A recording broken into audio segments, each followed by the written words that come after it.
ನಾನು ಅಷ್ಟು ಅಷ್ಟು ಫಾಲೋ ಮಾಡಲ್ಲ ನಾನು, ಅಂದರೆ ನೋಡೋದು ಭಾಳ ಕಮ್ಮಿ. ನನ್ನ ಮನೆಗೆ ಹೋದಾಗ ನಮ್ಮ ತಂದೆ ಎಲ್ಲ ನೋಡ್ತಿರ್ತಾರೆ, ಆವಾಗ ಸ್ವಲ್ಪ ನೋಡಿರ್ತೀನಿ. ಸೊ ಎಲ್ಲ ಸ್ಪರ್ಧಿಗಳಿಗೂ ಆಲ್ ದ ಬೆಸ್ಟ್. ಎಲ್ಲರೂ ಭಾಳ ಚೆನ್ನಾಗಿ ಕಂಟೆಸ್ಟ್ ಮಾಡಿದ್ದಾರೆ. ಎಲ್ರಿಗೂ ವಿಶಸ್ ತಿಳಿಸ್ತೀನಿ. ಆ್ಯಂಡ್ ಯಾರು ಗೆಲ್ತಾರೆ ಅವ್ರಿಗೆ ಕಂಗ್ರ್ಯಾಚುಲೇಷನ್ಸ್. ಶೂಟಿಂಗ್ ನಡೀತಾ ಇದೆ, ಶೂಟಿಂಗ್ಗಳು ನಡೀತಾ ಇದೆ. ನಮ್ಮ ಬಡವರಾಜ್ಕಲ್ ನಿರ್ದೇಶಕರ ಜೊತೆಗೆ ಒಂದು ಸಿನಿಮಾ ಅಣ್ಣ ಫ್ರಮ್ ಮೆಕ್ಸಿಕೋ ಅಂಥೇಳಿ, ಇನ್ನೇನು ಲಾಸ್ಟ್ ಶೆಡ್ಯೂಲ್ ಬಾಕಿ ಇದೆ ಅಷ್ಟೇ. ಅದರ ನಂತರ ನಮ್ಮ ಹಲಗಲಿ ಸಿನಿಮಾ ಶೂಟಿಂಗ್ ನಡೀತಾ ಇದೆ. ನಮ್ಮ ಹಲಗಲಿ ಬೇಡ್ರು ಬ್ರಿಟಿಷರ ವಿರುದ್ಧ ಫೈಟ್ ಮಾಡಿದಂಥ ಒಂದು ಸಿನಿಮಾ.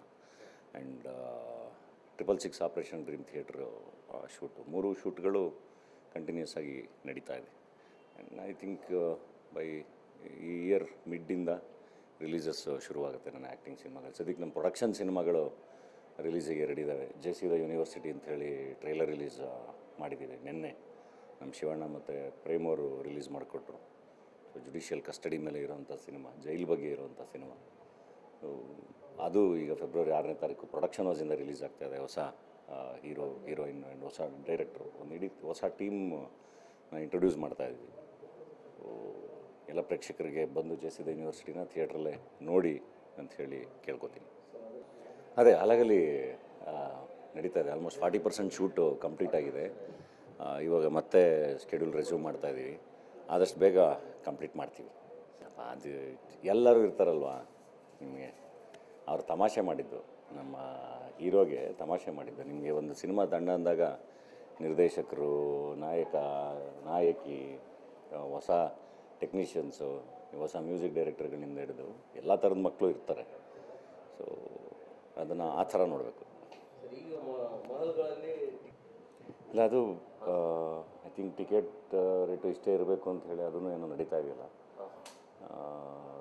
ಐ ಥಿಂಕ್ ಮೊದಲೆಲ್ಲ ಇತ್ತಲ್ಲ, ಅಂದರೆ ನನ್ನ ಹತ್ರ 100 ರೂಪಾಯಿ ಇದ್ರೂ ನಾನು ಸಿನಿಮಾ ನೋಡ್ಬೋದಾಗಿತ್ತು, 50 ರೂಪಾಯಿ ಇದ್ರೂ ಸಿನಿಮಾ ನೋಡ್ಬೋದಾಗಿತ್ತು, ಆ್ಯಂಡ್ ಗಾಂಧಿ ಕ್ಲಾಸಲ್ಲಿ ಕೂತು ಸಿನಿಮಾ ನೋಡ್ಬೋದಾಗಿತ್ತು. ಸೊ ಅವ್ರವ್ರ ಶಕ್ತಾನುಸಾರ ಕೂತ್ಕೊಂಡು ಸಿನಿಮಾ ನೋಡ್ಬೋದಾಗಿತ್ತು. ಆ ಥರದ ಸಿಸ್ಟಮ್ ಅಂದರೆ ಐ ಥಿಂಕ್ ಚೆನ್ನಾಗಿರುತ್ತೆ ಅಂತ. ಹಾಂ, ಯಾದಗಿರಿ ಫಸ್ಟ್ ಟೈಮ್. ಇಲ್ಲ, ಭಾಳ ಖುಷಿ ಆಯ್ತು. ನಾನು ಮಧ್ಯಾಹ್ನ ಬಂದಾಗಲೇ ಬಹಳಷ್ಟು ಜನ ಸೇರಿದರು. ಭಾಳ ಖುಷಿ ಆಯಿತು. ನಾನು ನನ್ನ ಬಡವರಾಜ್ಕಲ್ ರಿಲೀಸ್ ಆದಾಗ ಆಲ್ಮೋಸ್ಟ್ ಹೊಸಪೇಟೆವರೆಗೂ ಬಂದು, ಅದಾದಮೇಲೆ 3rd ವೇವ್ ಕೋವಿಡ್ ಅಂತ ಹೇಳಿ ವೀಕೆಂಡ್ ಕರ್ಫ್ಯೂ, ನೈಟ್ ಕರ್ಫ್ಯೂ ಎಲ್ಲ ಆಯಿತು. ಹಂಗಾಗಿ ವಾಪಸ್ ಹೋಗಿದ್ದು. ಇಲ್ಲಾಂದರೆ ಮೋಸ್ಟ್ಲಿ ಆವಾಗಲೇ ಎಲ್ಲ ಕಡೆಗೂ ಬರೋ ಪ್ಲ್ಯಾನ್ ಇತ್ತು. ಇದ್ರ ಮಧ್ಯೆ ಖಂಡಿತ ಟ್ರಾವೆಲ್ ಮಾಡ್ತಾಯಿದ್ದೀನಿ, ಎಲ್ಲ ಕಡೆನೂ ಹೋಗ್ತಾಯಿದ್ದೀನಿ. ಬಂದಿದ್ದೀನಿ, ಇಲ್ಲಿ ಹತ್ರ ಬಂದಿದ್ದೀನಿ. ಗುಲ್ಬರ್ಗ, ಬೀದರ್ ಬಂದಿದ್ದೀನಿ, ಬಸವ ಕಲ್ಯಾಣಕ್ಕೆ ಬಂದಿದ್ದೀನಿ. ಆ್ಯಂಡ್ ಯಾದಗಿರಿಗೆ ಫಸ್ಟ್ ಟೈಮು ಬರ್ತಾ ಇರೋದು ಈ ಕಡೆ. ನೋಡಿ, ಇಲ್ಲಿ ನಿಮ್ಮನ್ನ ಬಂದು ನೀವು ಬಹಳ ಕಾಯ್ತಿರ್ತಾರೆ ಆಡಿಯನ್ಸ್, ಬಹಳ ಪ್ರೀತಿಸ್ತಾರೆ ಇಲ್ಲಿ ಅಂತ. ಆ್ಯಂಡ್ ಖಂಡಿತ ನಿಜ, ಯಾವಾಗಲೂ ಉತ್ತರ ಕರ್ನಾಟಕದಲ್ಲಿ ಭಾಳ ಅದ್ಭುತವಾಗಿ ರಿಸೀವ್ ಮಾಡ್ಕೋತಾರೆ, ಭಾಳ ಪ್ರೀತಿಯಿಂದ ರಿಸೀವ್ ಮಾಡ್ಕೋತಾರೆ. ಅದಕ್ಕೇ ನನಗೂ ಖುಷಿನೇ ಯಾವಾಗ ಬರೋಕ್ಕೆ. ಯಾದಗಿರಿಗೆ ಫಸ್ಟ್ ಟೈಮ್ ಬರ್ತಾ ಇರೋದು. ಆ್ಯಂಡ್ ಸಾಯಿಬಾಬಾ ಉತ್ಸವಕ್ಕೆ ಬರ್ತಿರೋದು. ನನ್ನ ಸ್ನೇಹಿತರು ಮಹಾರಾಜ್ ಅವರು ಕರೆದಾಗ,